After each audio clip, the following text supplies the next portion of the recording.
V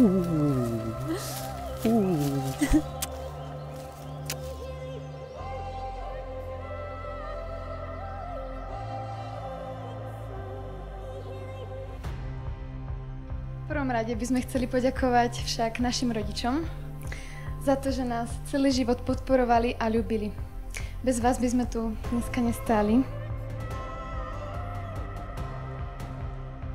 Ako povedal istý pán kapitán, nikto nedokáže dať toľko lásky človeku, ako dokáže dať len človek človeku. A ja si myslím, že my sme od vás dostali ešte oveľa viac.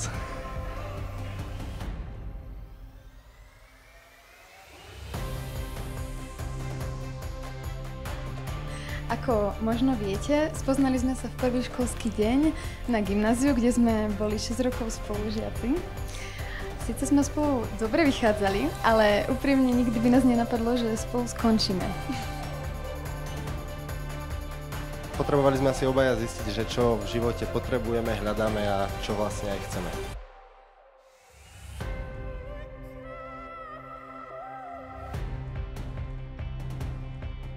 Pýtam sa vážení, Marek Ďaďo, či vstupujete do manželstva s prítomnou Darinou Kohútovou? Áno. Ďakujem. Pýtam sa vás, nevesta, Darina Kohútová, či vstupujete do manželstva s prítomným Marekom Ďaďom? Áno. Ďakujem. Vyhlasujem vaše manželstvo za právoplatne uzavreté. Čo Martin Adamov spojí, nech nikto nerozdelí.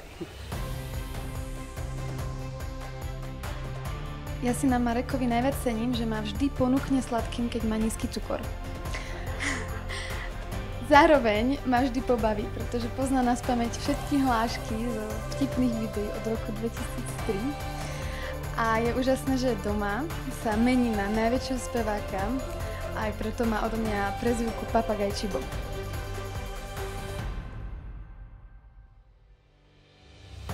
Ja to mám v tomto smere trošku jednoduchšie, pretože ja na Darinke oceňujem najmä tie 3 základné vlastnosti, že je malá, zlatá a hebká. A